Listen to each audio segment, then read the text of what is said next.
Hello, this is Brielle. Today, I decided to do a very complicated reading, and actually, one of the first tarot card spreads I learned how to do, which is called the Hermit's Mirror, which I first learned about 30 years ago when I got my first deck of Thoth tarot cards. Now, I'm going to be reading for a fictional character, and as I've explained before in previous videos, that in my perception of the universe, the energy of a thing or a person, fictional or real, if it could be conceived in some way, it exists out there. Today I chose, there's a particular series that I liked, although many people weren't happy with the ending of it. There's other videos about that on YouTube. I'm going to read for a character from the series Lost, John Locke. And I'm not going to give too many spoilers about the series, but he is a very strong-willed character. His favorite thing to say is, "Don't tell me what I can't do." And at the beginning of the series, there is a plane crash, and many different types of people end up on an island where many mysterious things happen, and I'm not going to give you any spoilers, but I would consider this to be a science fiction and fantasy series. So, as you can imagine, things are not quite mundane on the island where Lost takes place. The character of John Locke wears military fatigues. He's very good at surviving. He has survival skills. And you'd know it in the first season, the first few episodes, so it's not really a spoiler. But he was a man who was confined to a wheelchair. But when he gets to the island, he mysteriously gains the ability to walk again. And that's all I'm going to tell you. Now, this is a very big spread, so this may be a long video. I don't know yet. The way we do it is one, two, three, and then I'm going to show you how I place them. Hopefully my table is big enough to hold all our cards. 4, 5, 6, 7. I used the large print cards so people could see them a little easier. However, they don't always fit on a table quite well.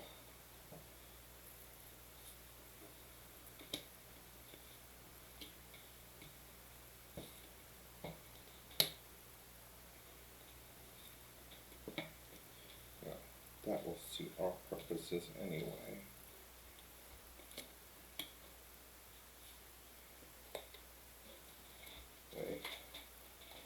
I always keep my cards present even after I've shuffled them, because you never know when we might need additional explanation. Now, as you can see, it's quite a big spread. There's 15 cards altogether to be used, and I'm going to explain each part of it as we do use them.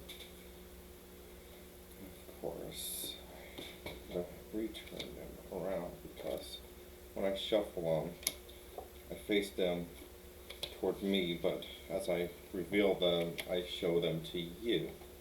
Oh, this was the marker card.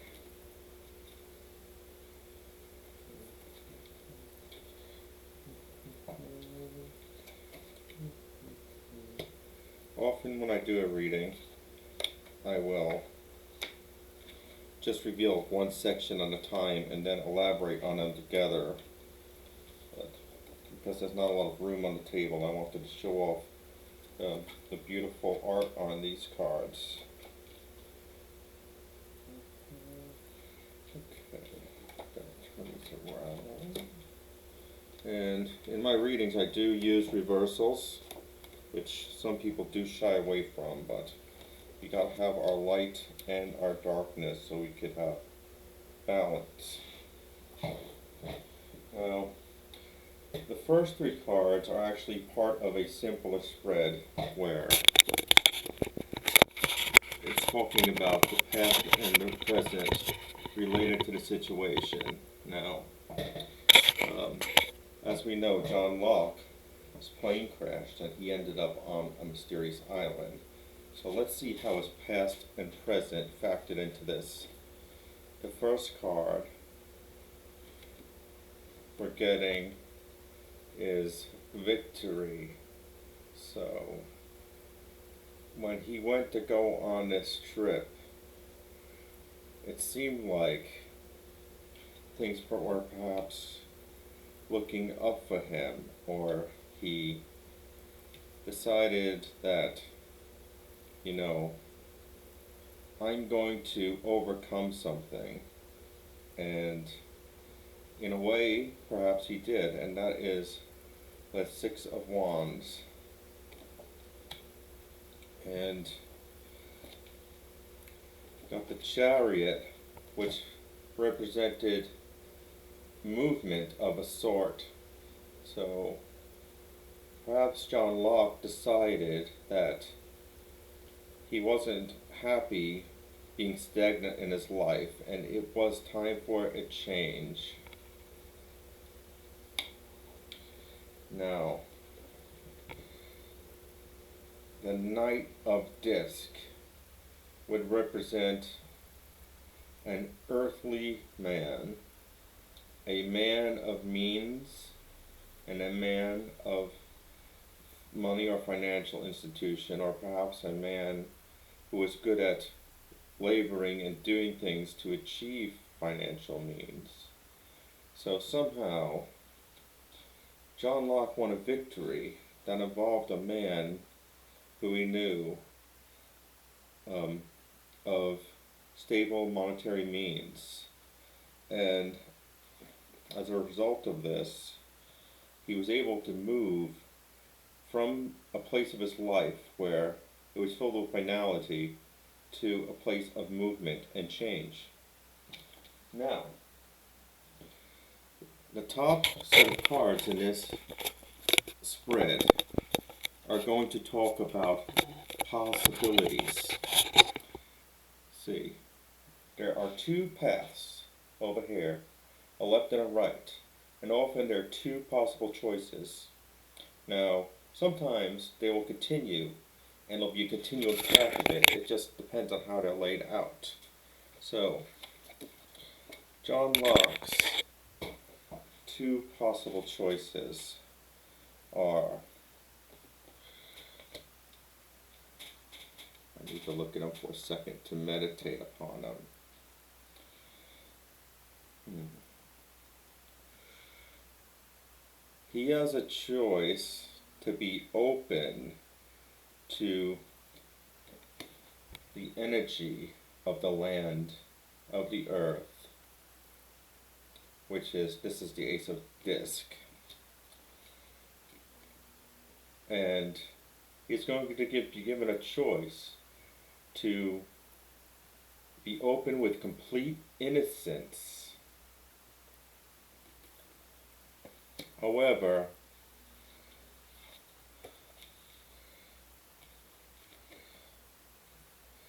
he also is going to have a choice to use his intellect. So, using his intellect, he's going to have a communion with this new place he is at. However,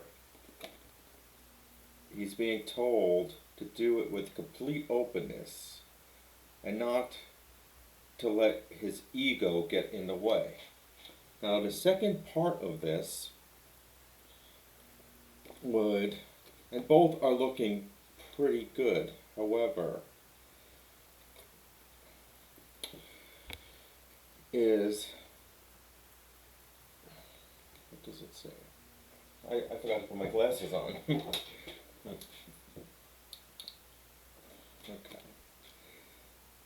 Let's look. It's the Four of Wands. Completion.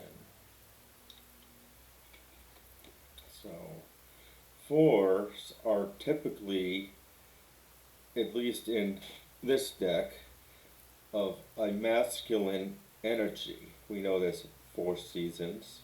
We know that there's 4 horsemen of the apocalypse. And many things happen in fours. And what we are seeing here is pretty much he's taking his masculine energy and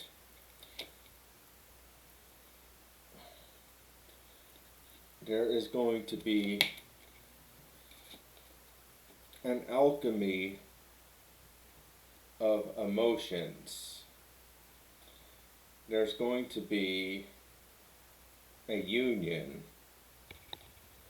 So, however,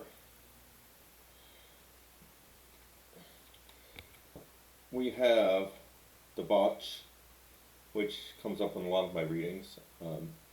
The Seven of Cups. However, it is reversed. Now, normally, the botch could be very negative. However,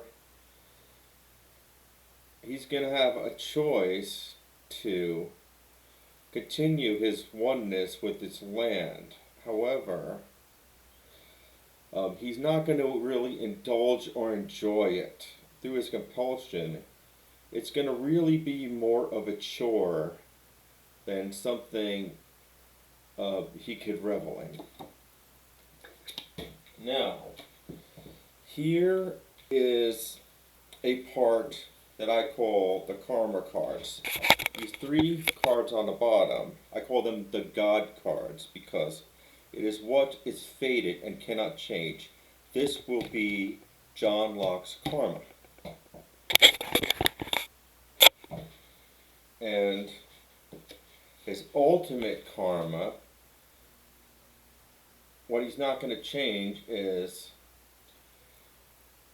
he is going to find a completeness of joy, at least in an emotional sense, where he ultimately ends up. Oh, that's very nice one. And he's going to be, in the cosmic scheme of things anyway, he's going to be better off than he ever was.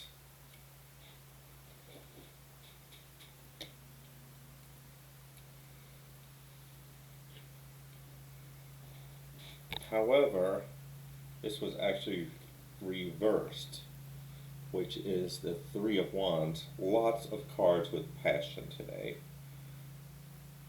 So, ultimately, I say that a lot. He is going to make a sacrifice. What he does is going to appear to be rather treacherous. However, the end result of his treachery is going to be complete abundance, and that is what the gods are trying to tell him. Now, so, this is the ultimate outcome of the accident of John Locke on the Lost series, and what his doings, his actions and reactions, his steps and missteps, and everything is going to cause to become. This is where he's going to be when he gets to the end.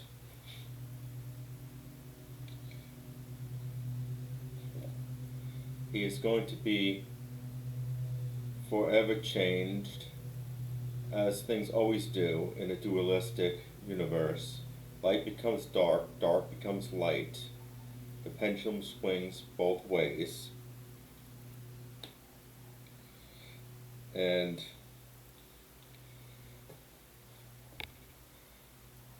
his ego, which was filling him,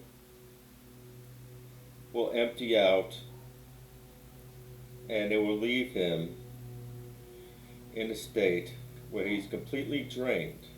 However, they say in Zen, often one must empty one's cup of everything you know before you could fill it with new knowledge and wisdom. And this, a very beautiful and powerful card, one of our major arcana, art, which represents alchemy. And if you understand Hermeticism and alchemy, you'll know the colors represented and the images are all going into a container. You have the white stage, the red stage, the black stage, and all of your elements together are ultimately going to create the Philosopher's Stone, the greatest thing in alchemy of all, where the culmination of all your lives will create your most perfected form. So, those of you who have seen the series know it has many, many ups and downs, but in the cosmic scheme of things, I believe that John Locke is truly blessed and truly fortunate. And now I have shown you, let me turn off the light so you can see this better, the Hermit's Mirror Tarot deck. This is one of the only, the tarot spread. This is one of the only spreads that I use that I have not invented myself, because it's very beautiful and I found it to be very, very effective. And now I am blessed as well because I was able to spend this time with you and explain and show you something I love and am very passionate about. So, blessings to you.